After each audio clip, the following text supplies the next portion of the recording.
we slowly come out of that relaxive space, I want to just read the bio before we come out. If you want to keep your eyes closed, it's up to you, but I'm going to read Dr. Jill Richards' bio for you so that you may know a little bit more about her. Jill Richards is a doctor of acupuncture who is licensed by the Oregon Medical Board to practice this millennia-old style of medicine and board certified by the National Certification Commission for Acupuncture and Oriental Medicine as a diplomat of acupuncture. Jill is a 1994 graduate of the United States Navy, where she earned a Bachelor's of Science in Ocean Engineering. She holds a Master of Engineering in Bioengineering and a Bachelor's of Arts in Gender Studies from the University of Utah. She completed her initial master's level acupuncture training at the Middle Way Acupuncture Institute and earned her doctorate at Pacific College of Oriental Medicine. Although she specializes in orthopedics, women's health, and trauma intervention, Jill is eager to partner with anyone who is not living optimally in body, mind, and spirit to catalyze their respective journeys to whole health. Without further ado, guys, please welcome Dr. Jill Richards. Hello, classmate. Hey, classmate. How are you? I am so wonderful. Thank you so much for having me here today, Aletha. It is pretty awesome to have this conversation with you. So thank you so much. I appreciate the invite. Well, thank you. Thank you. First of all, Jill, I want to say it is so good to see you on video because we're spread all over the world, and it is nice to just get back in connection with each other. So without further ado, I really would love to talk about your experience after the academy and going into the Navy. I recollect you said you wanted to be a Navy doctor, but you're a doctor of acupuncture. So let's talk about that journey after you graduated from the Naval Academy, arriving to where you are now. Ooh, that's a long and windy road. But it's short, woman. I selected one of the great things about our class that was pretty monumental was we were about 60 days before we service selected. So that meant when we got our job upon leaving the academy, about 60 days prior to that, the combat exclusionary law was lifted and women had to go combat. This was a first ever.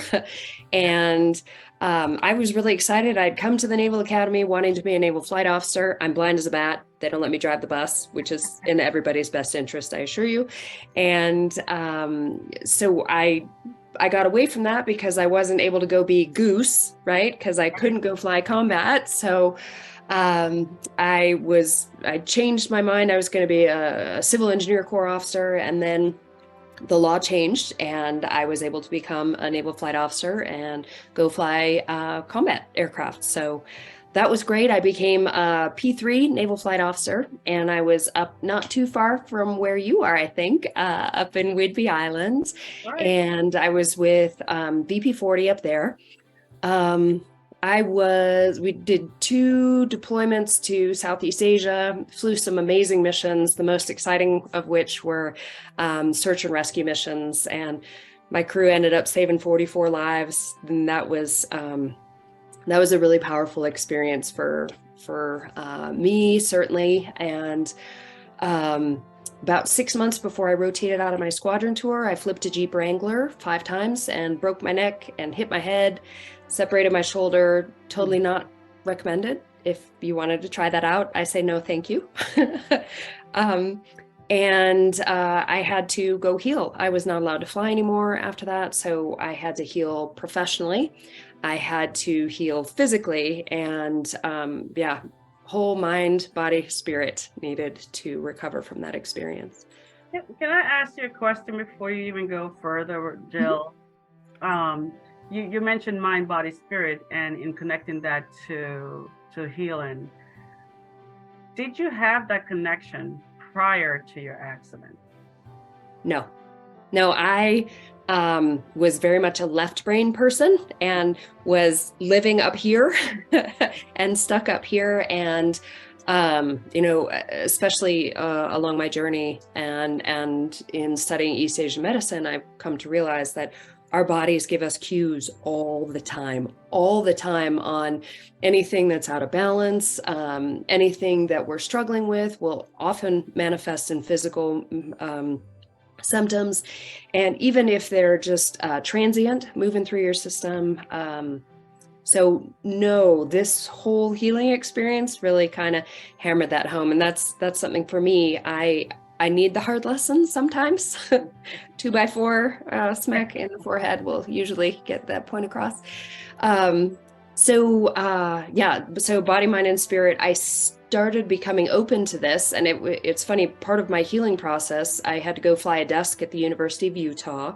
I was an ROTC instructor, and it was a great opportunity for me to go back into the classroom as a student as well. So I studied biomedical engineering, and I was really curious about my experience in, wait for it, this woman's Navy.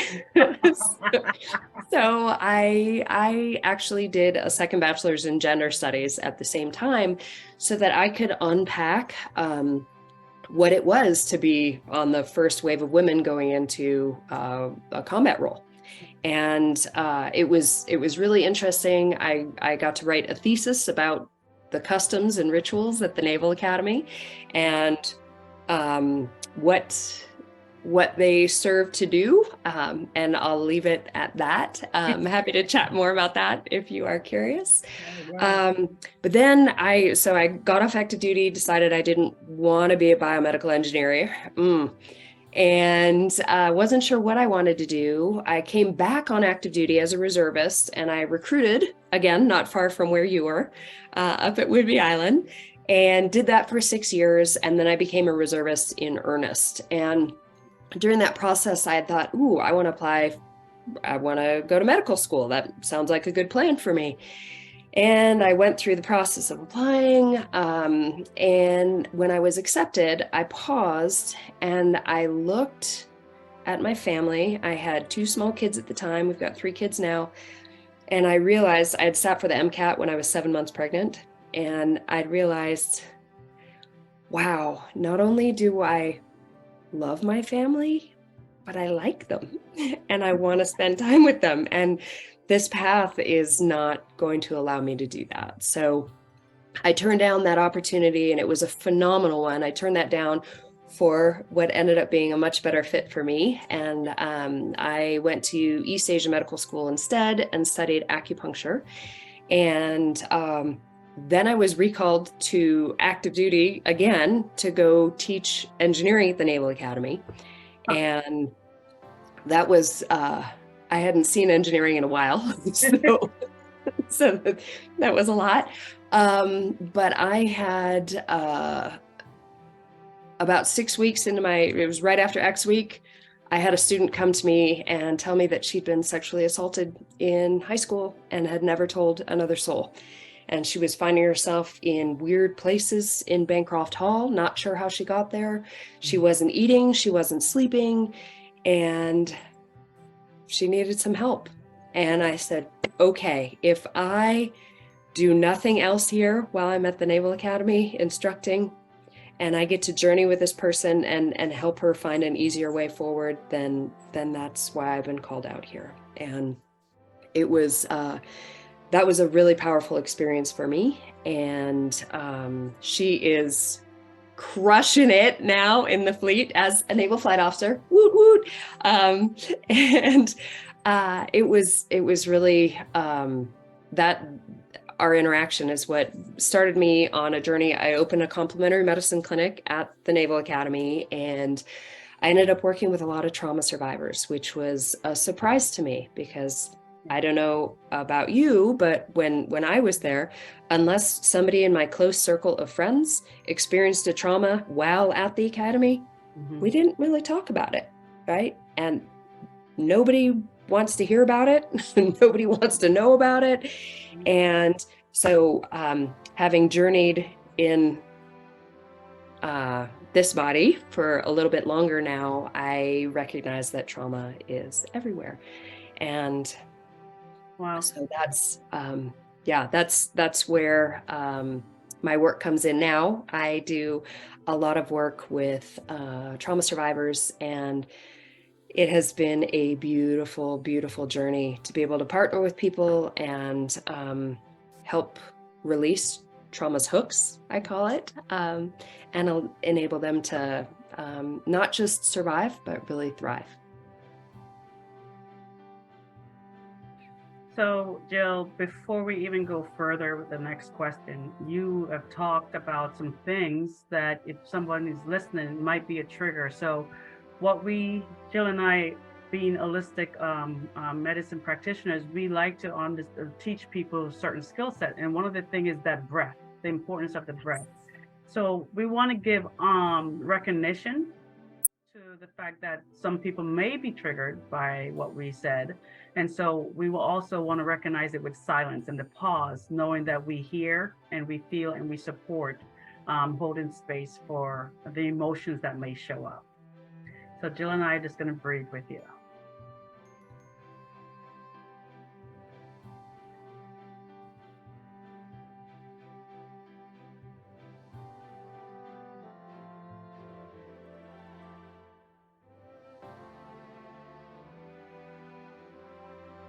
Thank you so much. So Jill, that leads us into the direction of where the question is driving us, and it's driving us to that recognition of the mind, body, and spirit. And we hear that mind, body, spirit combination all the time. Can you kind of, from your perspective, explain to us what does it mean about being aware of mind, body, and spirit? I like to say mind, body, soul.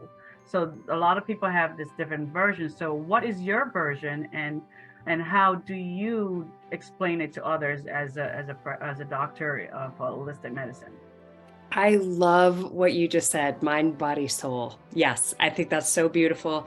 And no, I wholeheartedly agree with that interpretation. The idea is that we are not just these physical bodies, right? We've got somebody up here that is constantly processing, thinking, and assessing and choosing how to act, right? We've got many people, especially fellow academy grads, are very rooted in the left brain, right? And that's great on the one hand, but on the other, that makes it very challenging to be present in your body and to listen to all the wisdom that your body has to offer. So the soul piece is a little more elusive, and I always think of Viktor Frankl's book. Have you read that? It's one of the most powerful books I've read in the last 5 years. Okay. Yeah, it's fantastic. It's Man's Search for Meaning. And so Dr. Frankl was a psychiatrist in Auschwitz, and he, the first half of his book talks about what his observations were in Auschwitz, and what really spoke to me. So my father, I don't know if I share this with you, my father was a childhood POW, not in Auschwitz, but on the other side of the world in Indonesia, in a Japanese prison camp. So he spent, years, I think 3 to 6 almost as a POW. And so I read Dr. Frankl's book because I wanted to get a better understanding of maybe the experience, and then also as a psychiatrist, what he drew from that and how he could go forward with that. And what he observed was that, the human existence is pretty hard. We can live through the most horrific of experiences as long as you have a purpose to live for. And so I think of the soul, going back to your interpretation, which is lovely. I think of the soul as what is your purpose? What is your life's gift? And when you do work that aligns with that, it feeds your soul. And if you, Dr. Frankl would say, if you can live through anything, as soon as you lose your will to live for something, then you wink out. And he said, I'd see this time and time again in Auschwitz. People would get terrible news about a loved one, or something would happen, they'd give up and they'd be gone in a week. And so the soul piece, I think, is really, really important. You need to feed your soul, because if you don't, just like anything else that you don't use, it will atrophy and die, and that will not serve you. Yeah. I quite often feel that if we don't connect all three together and that atrophy exists, then this numbness, this association of having any feelings at all goes away, and then this disconnection from life occurs with all of its negative ailments, such as depression, anxiety, overwhelm.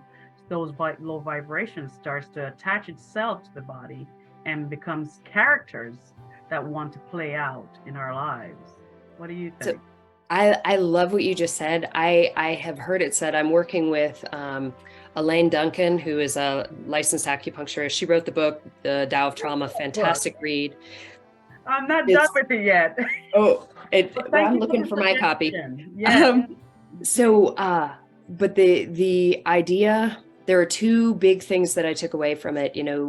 Trauma is a vibrational injury, and it requires vibrational healing. So acupuncture is just one of many ways that people could use vibrational healing to help. And I was just thinking about the conversations we've had about the horses and the energy that they bring and the vibration. Well, let's keep on that line of where trauma, and can you explain to us the various ways that trauma can manifest in the body? And one of the things that shows up in my head is the conversations we've had about Dr. Vanderkolk. Dr. Bessel van der Kolk. Yeah, he's a nice Dutchman. and Peter Levine, and also Siegel. So can you kind of wrap that in a little summary from your perspective, as in your lived experience as a practitioner, what's going on with the body and the mind as someone is experiencing trauma? Because it took a lot for that person to come to you at the Naval Academy and express to you that they experienced this and they don't know what to do. You mentioned the fact that she was disassociating sometimes, where time was missing. So those are some of the things that is important for us to understand about that conscious discussion that must be had and must be understood. So without further, I'm going to be quiet. Well, that's a big question.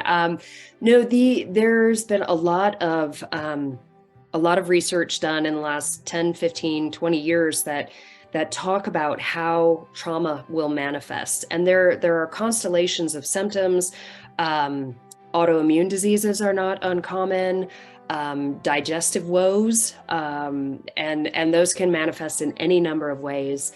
You can have aches. Fibromyalgia is very common for trauma survivors. Migraines, also very common. All of these are symptoms that your body's trying to tell you, and I love this because Elaine Duncan talks about this as well, is your body's trying to tell you it was too much, too fast, without enough support. And I think that that encapsulates trauma pretty well. What actually happens, talking about the neurobiology of what happens, your brain is actually rewired a little bit through trauma, and you have to do some work to there is no magic pixie dust. I'm sorry to say, you can't sprinkle magic pixie dust on somebody and make the trauma go away. You can never unexperience a trauma.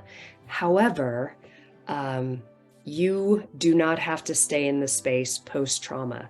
Our bodies are made to heal. There's, the whole arena of epigenetics that talks about how genes manifest. It used to be, we understood that, you get this from your biological mom and you get this from your biological dad, and you either get a really good hand or kind of a crummy hand. Right. And that's where you're stuck. And that's not the case anymore.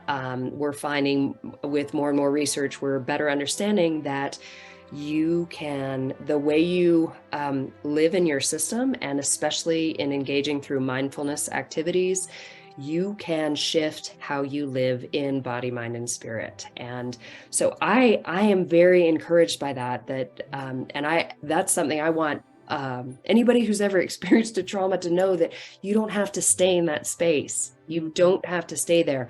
You can find a way forward. And there are lots of different ways to help you do that. I like acupuncture, but I'm a little biased. But there are some really, really lovely ways to help you move through that and begin to thrive again.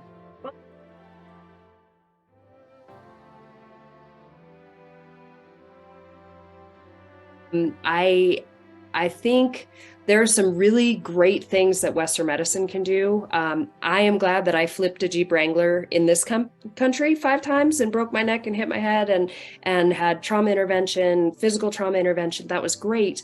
However, the follow-on healing process was not as robust as I would have liked. And I have since, I've worked with an acupuncturist for many years, and I self-treat often. And oh, look, I have a needle in right now. There we go. Oh. So I self-treat. But for in case not everybody understands what acupuncture is, I'm going to give just an acupuncture 101 real quick. There are from an East Asian medical perspective, there are a series of meridians that run throughout the body. And it's actually one big circuit. It starts in the chest, it goes out to the hands, up to the head, down to the feet, and back to the chest. And it traces this a circuit kind of 3 different ways across the body. And it's been studied for so long that we know that these 14 points work with the liver system, and these 9 points here work at the heart system. So it's been really, really well studied. And what can happen, or I should say, before I get what can happen, you, if your chi, this life force energy that runs through the circuit, is flowing perfectly and evenly, you'll never get any older and you'll never die. Mm-hmm. Awesome. The problem is, we're people, we're human, and the choices we make and the experiences we have, whether they are chosen or not, the food we take in, the stress we carry, the sleep we don't get, all of those things can create a hitch in this nice, smooth flow of energy. And if you think of it kind of like a garden hose, getting a kink in a garden hose, you get too much pressure before the kink, and then it's like trickle, trickle, nothing after that. Yeah. So those local and sometimes systemic imbalances that set up can wreak havoc on your system. So what I do as an acupuncturist is I use these tiny little needles. They're like smaller than a human hair, and I insert them at key points throughout the body to help regulate that flow of energy so the body can then heal itself. So. Beautiful. I love that. I know in my experience, liver meridian has been constant through my trauma and in dealing with my stress. The liver itself gets so affected that it has to be treated. So I love acupuncture, and I love what it does. It actually decreased my migraine frequency. So yes, love acupuncture. Well, and what's interesting is, acupuncture is becoming more mainstream, which is awesome, but it's mostly dealing with physical pain And there was a wonderful study that was put out, I want to say in 2017, maybe it was 2016, I don't remember. But it was put out by Dr. Grissa and a group and it was in the Journal of Emergency Medicine, and it demonstrated that acupuncture outperformed morphine in acute pain management in an ER setting, Oh, wow. which is huge. If you're aware, there's a pretty large ongoing opioid epidemic in our country, and acupuncture does not have those issues. And what they found is that the pain management, pain relief was had faster onset, and it lasted longer, and there were no side effects. So yay, acupuncture, that's great. However, that's kind of limiting, I think, to only see it as the helping with the physical pain that people experience, especially because we live our lives on the levels of body, mind, and spirit. And when you injure one aspect of your being, it can't help translate into the other aspect. So what I love about this style of medicine is it treats on the levels of body, mind, and spirit. And yeah, so have seen some really, really powerful things. So that's beautiful, and I'm going to switch a little bit to something that is going to drive our consciousness a little bit further into the uncomfortable zone. And I want to talk about, you mentioned my women's Navy, right? We're talking about a stigmata of being the first group of women to be allowed to go into combat and to go into a space that was dominated by male.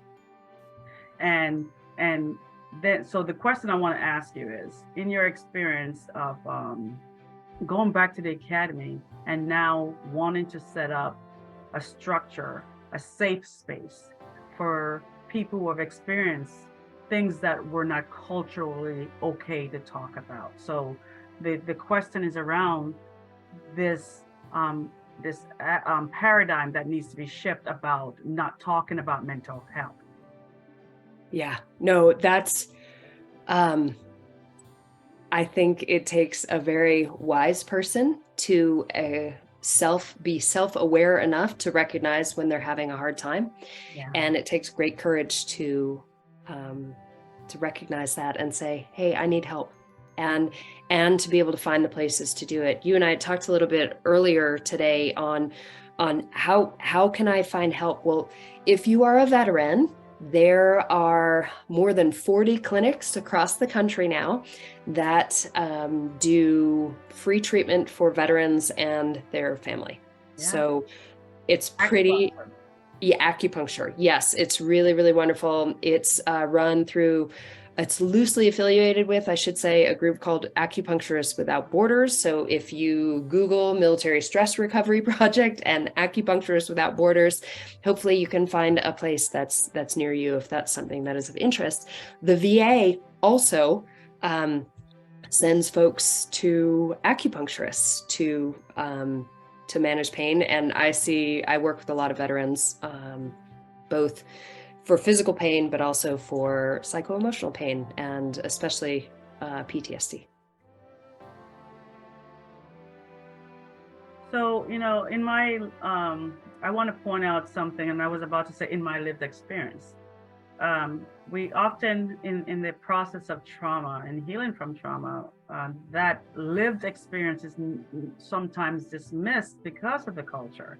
So I'm going back to that statement again about the culture. And so as how do we encourage a culture that allows for people to find that safe space to be vulnerable, and so that they can heal? Oh my gosh. I know that's a hard one, because how to do that when can I share a sea story? Oh, real yeah. quick? Because what's a sailor without a sea story, right? So I this actually ended up being a really good image for me. as an aviator, everybody is an aviator has to go through SEER school, which is survival, evasion, resistance, and escape training, right? It's in preparation. Should you get shot down and find yourself in a POW camp, how do you survive? How do you make it home without compromising yourself, your family, your country? And when I went in February, like, I don't even want to tell you how many years ago now. Cold. In Maine, it was 22 below the first night on the mountain. It was very cold. But when I first was when I was captured and brought in for the POW camp, they issue you these camp clothes, right? So you get your prison uniform, and on top of it, I could keep my sports bra, yay, but I got a new pair of underwear. And I hold them up, and I'm like, I wasn't expecting Victoria's Secret, but here's a nice pair of men's tighty-whitey drawers. And so for a moment, I weighed, excuse me, the idea of doing that. No, I'd get smacked in the head. So I was, well, I'll just put them on. So I put on these men's tighty-whitey drawers, and I realized they did the job, right? They were my underpants, but they were maybe a little tight in some places, maybe a little loose in others. So I realized, and that was a big aha moment for me, because at the Naval Academy, when we talked about leadership, oh, you get this leadership bag at Loose Hall, and, it was not unlike getting tighty-whities. They did the job, right? I could use that leadership, but it didn't fit. It did not quite fit. So I have, and where this all goes to is, I think it's really important to find your voice, and especially as a trauma survivor, because your voice is squelched. You're told it didn't happen. You're told you misunderstood. You're told, don't talk about it. Nobody wants to hear it. You're told all these things where your voice is quieted. And I'm going to share one more sea story from when I was an intern. This was amazing. There was a lovely, beautiful soul of a woman who had been in a really bad marriage for around 30 years. And she and her husband had gotten divorced. This was a woman who really thought she would be dead in the morning, because she thought he was going to beat her to death. And she came to me. She had a tumor on her foot, right over a big point on the liver channel, what you were talking about with your liver energy. So the liver system detoxifies our body, mind, and spirit, right? It cleans our blood for us, but it also cleans us and detoxifies our mind and spirit. And it's most impacted by anger, stress, frustration, and resentment. And so she actually had this tumor on her foot, and she'd come in, we'd do some work with the liver channel, and the tumor would shrink a little bit, but it was still pretty hard. There's this point that's right here on your thumb that is used for acute laryngitis. So it helps restore the voice like pretty quickly. But I've also found that it helps restore your voice in mind and spirit. So we treated those points on our thumbs, and her tumor went from about this big to this big, and it was all soft in one treatment. It was so powerful. So I think, going back to how do we carve out space? How do we support trauma survivors? Being witness to their experience, to listen without judgment, to hear their voices. That is the most powerful thing I think that you can provide, is just being present and witnessing. In the form of self-care, how do you apply self-care to yourself, doctor? Oh, that is fantastic, because most people who are providers are really are the worst. They are so crummy at. However, I have a Rolfer that I go to routinely here in town. So she is amazing, and she helps put my system back into alignment. I'm looking for my Rolf machine. Yes. So I see a Rolfer, and it took me a while to answer this clearly and not say, I go get a massage. Like, I don't want to tell anybody I'm doing that, right? No, I'm going to run errands. No, I go get a massage. I have a massage scheduled for this Friday. Yes, I do. What is Rolfing? Oh, that's a great question. A lot of people think, oh, did you have a bad night out? Is that what this is? No, it's based on the work of Ida Rolf, who was amazing, incredible healer. She developed this style of body work that Rolfers will work with the fascial network, so the connective tissue that binds all our muscles together and turns into tendons and ligaments. And a Rolfer will manipulate that to put you back into structural alignment again, so your body can heal itself. So so I see a Rolfer routinely. I treat myself with acupuncture. And then I do as much as I can to feed my soul. And that's my self-care. That's what I do. How about you, soon to be Dr. Aletha? Me, I have learned that I need to sleep because my mind I'm so much in my head, and the awareness that I'm so much in my head bothers me. So what do? I go for a walk.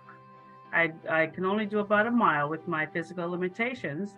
And the dogs, my 2 service dogs, really help that, because they come up and they're like, come on, we need to go. And I'm sitting here trying to type, and they're like, no, we're going to shake and we're going to make all this noise until you get up, because you need to go. And that's their job, is to alert you when you are not being present, when you're not being you're not doing the self-care. So I do my walks, and then I have decided 2 years ago that I wasn't getting enough sleep. And so now I make it a purpose to be in bed by 9. I do either a read of something short, or I am crocheting, or I'm doing something that slows my mind and become present with myself. And then I meditate to go to sleep. Awesome. Awesome. I love it. I find that I'm asleep before my head hits the pillow. No. I am. But I do tend to wake up sometimes in the middle of the night, because my left brain is going. And that is usually most people who are under stress. Going back to that liver system, the liver is most active between 1 and 3 in the morning. And when I talk about the liver or the liver system, I don't just mean the physical organ in your body, I mean the energetics that run through it. So the liver is most active between 1 and 3 in the morning. So if you find yourself waking up between 1 and 3 in the morning, and especially if you can't get back to sleep until 3, chances are good your liver system might be a little out of balance. Every day.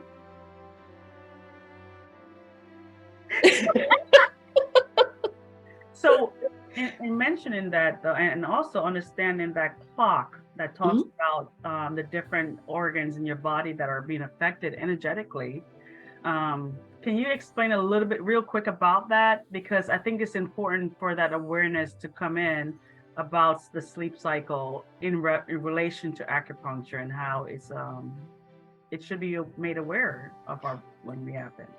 Great question. So there are 12 organ systems that we talk about, and the liver is only one of them. And there's a great example so there's a 2-hour window of where each of these 12 systems is functioning most effectively, and 12 hours opposite that. So for example, my favorite is the stomach. The stomach system is most effective between 7 and 9 in the morning. And so when great Aunt Madge said, you got to eat a good breakfast, she was right. Eat a good breakfast, because that's when your body is able to process food the best. Now, opposite that is 7 to 9 at night. And that's where your stomach is not functioning. It's functioning the least optimally.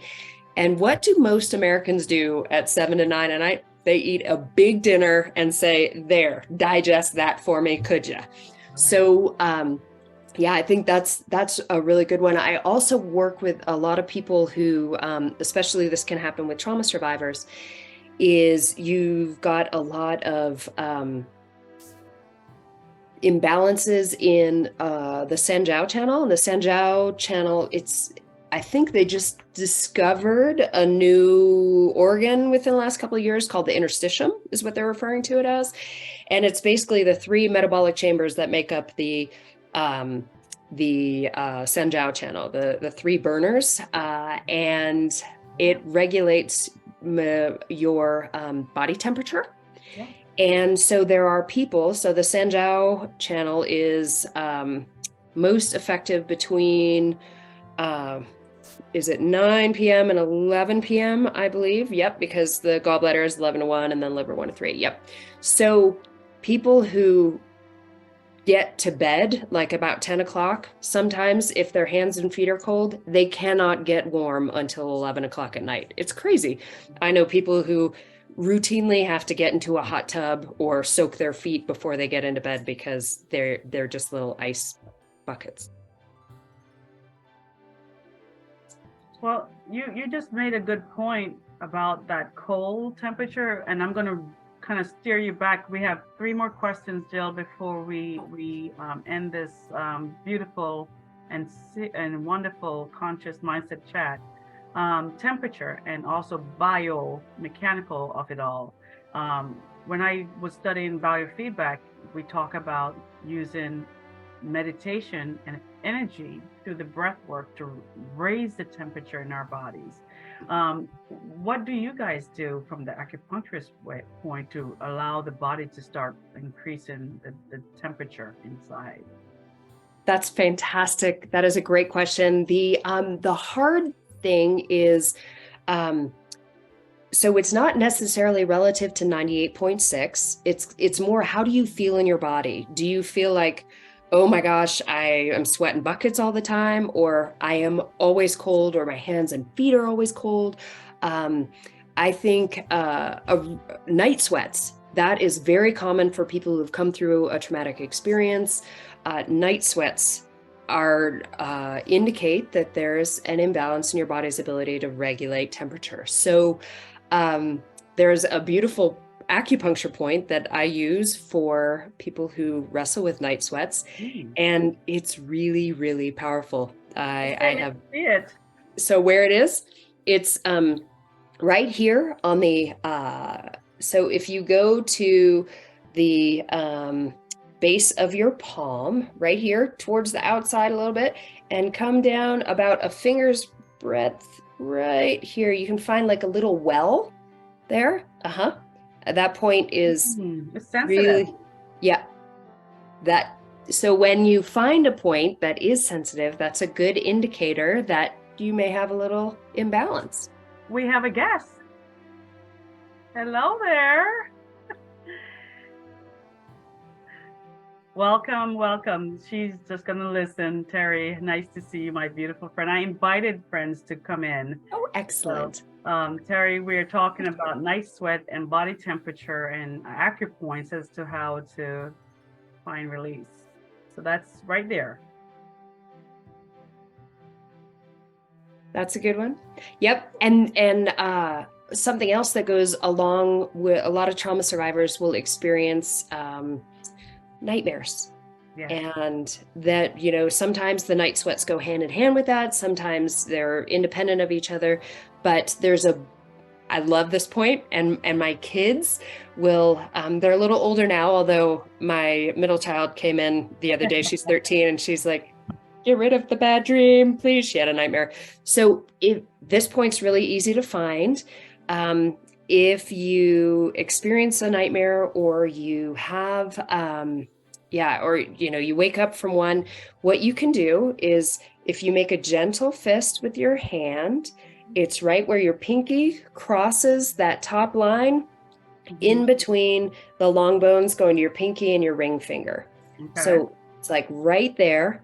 and you can put your thumb there, and then, yep, put your thumb right there, and then you can hold on the opposite side.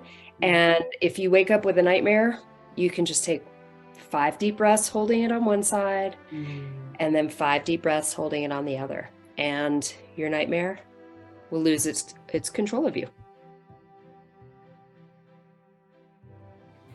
Here comes another deep question, Jill.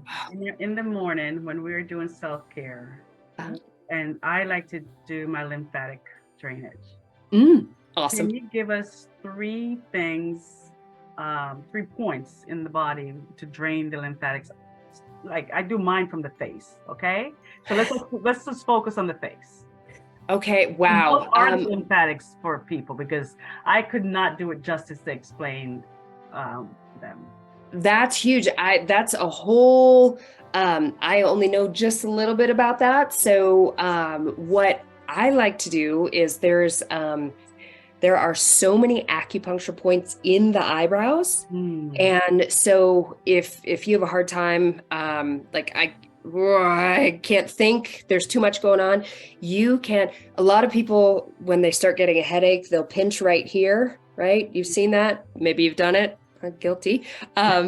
Is if you press right here, that's an acupuncture point, right at the bridge of your nose, right? And then you can press there, you can massage your eyebrows, because there are a lot of acupuncture points there, and it just feels really good. And then you can take 5 deep breaths, and I always forget if it's Bert or Ernie. I think Ernie's the one with the monobrow. I can't remember. I can't remember who's got the monobrow. Bert.